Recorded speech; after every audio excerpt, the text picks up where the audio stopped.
ያልነገሰው ልዑል በታሪክ የተረሳው የቢዛንታይንን ልዕልት ያገባው በልጁ ሐዘን ተቆራምዶ የሞተው ኦርሃን ጋዚ እውነት ፍላቪየስ የሱ ኮማንደር ነበር?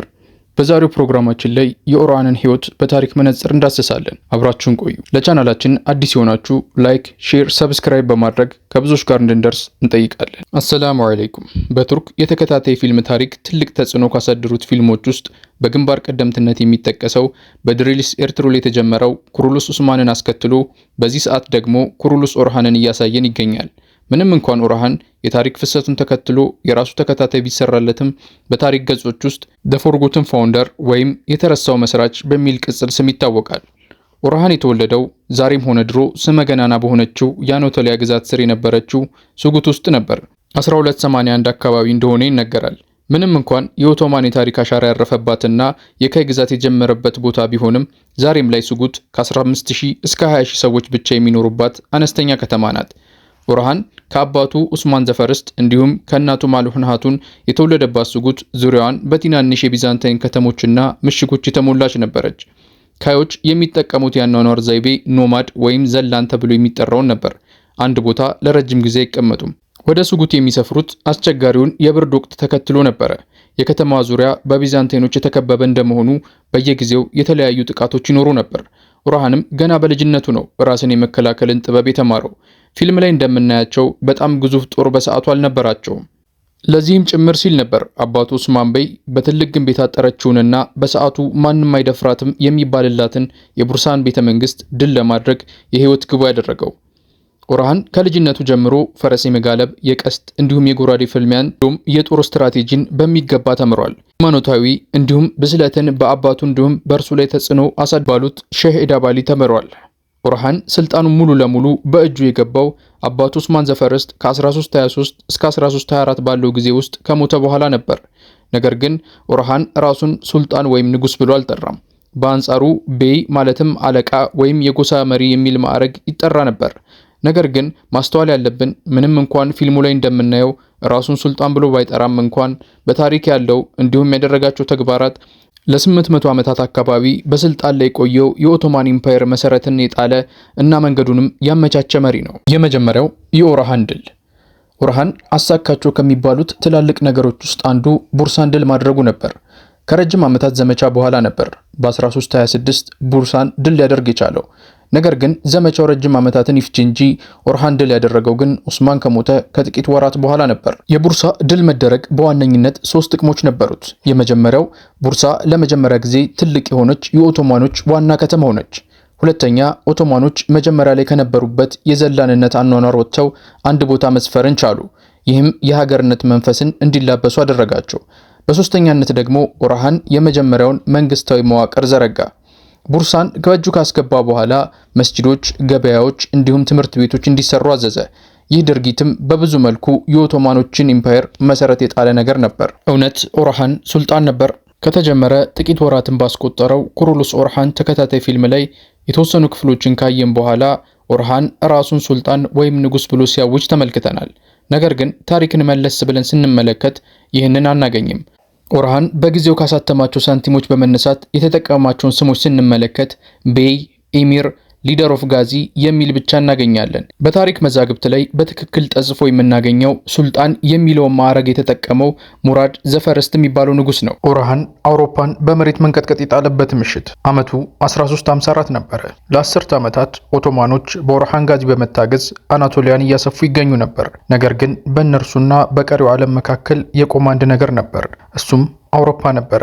ጠባብ የሆኑ የውሃ መተላለፊያዎች ለቢዛንታይኖች ትልቅ ወደብ ሆነዋቸው ነበረ። እነዚህ የተለያዩ ግንቦችን የሚገነቡባቸውና ምሽጎችን የሚሰሩባቸው ቦታዎች ነበሩ። እነዚህም በኤዥያና በአውሮፓ መካከል መጠበቂያ ቦታዎች ነበሩ። ከነዚህም ውስጥ በስትራቴጂ ታዋቂ የሆነው ቦታ ጋሊፖሊ በመባል ይታወቅ ነበረ። ለ100 ዓመታት የተገነቡት ግንቦች በታሪክ የሚታወቁና የቢዛንታይን ድንበሮችን የጠበቁ ነበሩ። ነገር ግን እጣ ፋንታ ታሪክን የሚቀይርበት ቀን ነበር። አንድ ቀን ምሽት የመሬት መንቀጥቀጥ ተከሰተ። ኃይለኛ የሆነ የመሬት መንቀጥቀጥ እዛ አካባቢ በመከሰቱ ህንፃዎቹ መናጋት ጀመሩ። ማማዎቹ ተሰነጣጠቁ። ጋሊፖሊ በታሪክ ይነገርላት የነበረችው መፈራረስ ጀመረች። ከተማ ውስጥ ትልቅ ረብሻ ተነሳ። ብዙ የቢዛንታይን ነዋሪዎች በፍርሃት መሸሽ ጀመሩ። ቤታቸውን ትተው ወደ ሌሎች ቦታዎች ማፈግፈግ ጀመሩ። ይህንን ሰርጥ ተሻግሮ ኦቶማኖች ይህንን ነገር ወዲያውኑ ሰሙ። ይህንንም በማየት ሱሌይማን ፓሻ የኦርሃን ጉጉ የነበረውን ልጅ ወዲያውኑ ጦሩን ማዝመት ጀመረ። ኃይሉን በአንዴ ካሰባሰበ በኋላ ምሽቱን እንደ ሽፋን በመጠቀም የኦቶማኖችን ወታደሮችን ይዞ የዳንደርላይን ቀጭን የውሃ መስመሮች ተሻገረ።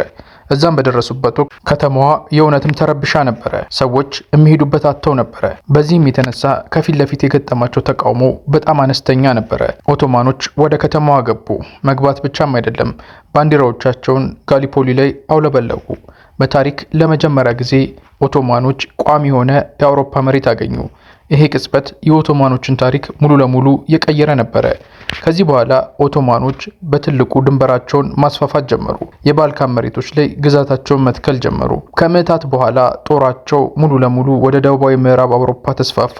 ትንሽ ወታደሮችን ይዞ የቢዛንታይኖች ድንበር ላይ የሰፈረው ጦር አሁን ግን አውሮፓ ላይ መስፋፋት ጀመረ። ይሄ ነገር በታሪክ ትልቅ ነገሮችን ቀየረ። የዛን ቀን ምሽት የመሬት መንቀጥቀጥ አውሮፓን መክፈቱ ኦቶማኖች በታሪክ የሚነገርለትን ከ600 ዓመታት በላይ የቆየውን ኢምፓየር ለመገንባት ስር የጣለ አጋጣሚ ነበረ።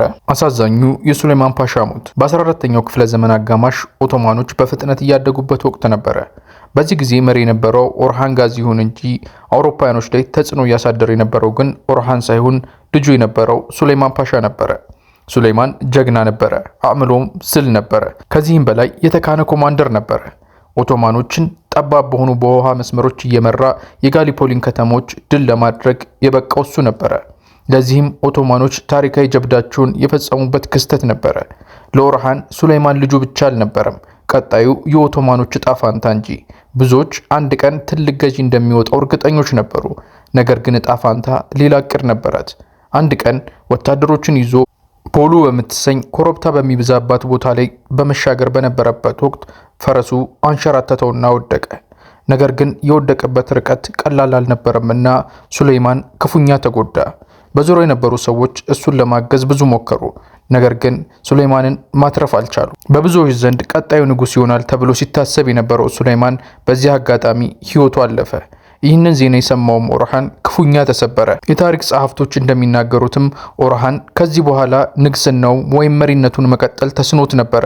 በዚህም የተነሳ ሕይወቱ ሳያልፍ አብዛኛውን የአስተዳደርነት ድርሻውን ለሌላኛው ልጁ ለሙራድ ዘፈርስጥን አሳልፎ እንደሰጠው ይነገራል። የመጀመሪያውን የኦቶማኖችን ጦር የመሰረተ ኦርሃን አሳካቸው ከሚባሉት ትላልቅ ነገሮች ውስጥ አንደኛው የተደራጀ ጦር መመስረቱ ነበር።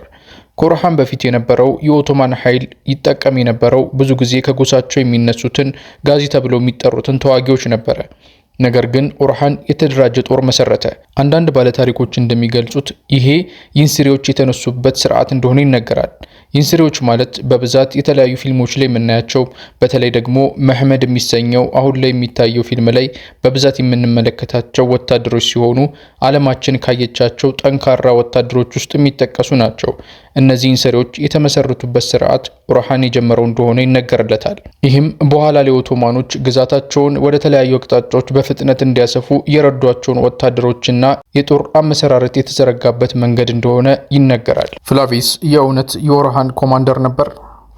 አዲስ በተጀመረው ኩሩሉስ ኦርሃን በሚሰኘው ፊልም ላይ ፍላቬስ የሚሰኘው ገጸ ባህሪ በብዙዎች ዘንድ የተወደደ ገጸ ባህሪ ነው። ነገር ግን ይህን ገጸ ባህሪ ተወዳጅ እንዲሆን ካደረጉት ነገሮች ውስጥ አንዱ የቢዛንታይን ወታደሮቹ ነው። ነገር ግን ደግሞ ባህሪውና ማንነቱ የተለየ መሆኑ፣ ከዚህም ባሻገር ደግሞ ከፋጡማ ጋር የነበራቸው የፍቅር ግንኙነት ነበር። ታሪክን ወደ ኋላ መለስ ብለን ስንመለከት ግን ፍላቬስ የሚሰኝ ኮማንደርን አናገኝም።